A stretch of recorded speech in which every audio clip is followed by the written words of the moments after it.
ami site internet suñu live TV dal leen ak jàmm ci seen tënkum xibaar ci gën a fës dañ koy door rek parti bii di rassemblement pour la vérité ànd ci dëgg ki nga xamante nag moom mooy Cheikh Omar Diagne daal di koy jiital nag ñoom nag jamono ji nag meer nañ ba futtu rek ndax kii di Cheikh Omar Diagne nag dañoo wàññi li nga xamante ne nag moom mooy nombre de visites ñu fàttali leen nag moom Cheikh Omar Diagne nag mu nga ca prison wante nag ñi nga xamante ne nag ñoom ñooy ay jege ñaaleem rek dañ ko doon seet si mbir mu nu mel nag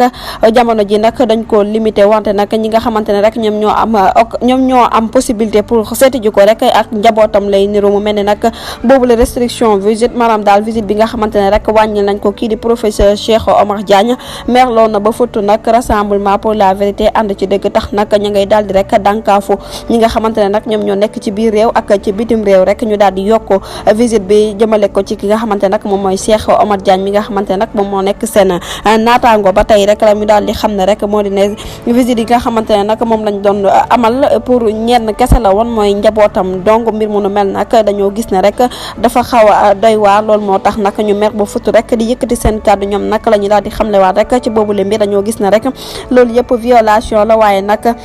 manifeste ñu ngi koy naqarlu rek ndax dañ koo xañ li nga xamante ne nag moom mooy ak yelleefam ba noppi rek bëgg koo empêcher nag mu daal di gisee ñi nga xamante ne nag ñoom ñooy ay xaritam ci mbir mu nu mel nag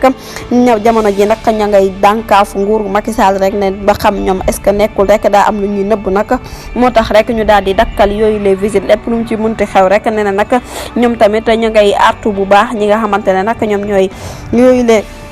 militant ak képp koo xamante ne rek yaa ngi yeewoo ci biir réew mi wërngal këpp ñu fàttali leen nag kuréel gi di rassemblement pour la vérité ànd ci dëgg nag ne leen dinañ jël bépp mesure boo xamante ne rek national la wala international la ba kaa bi nag ñu daal di koy teg ci loo xamante ne nag ci yoon la wante nag ne nañ nag dinañ def rendez-vous amal ab ASCD boo xamante ne rek kii di secrétaire général moom moo ko daal di déclaré ginnaaw bu mu ne candidat la ci élection présidentielle yi ñu demal la niki 5 mars 2023 mbir mu nu mel nag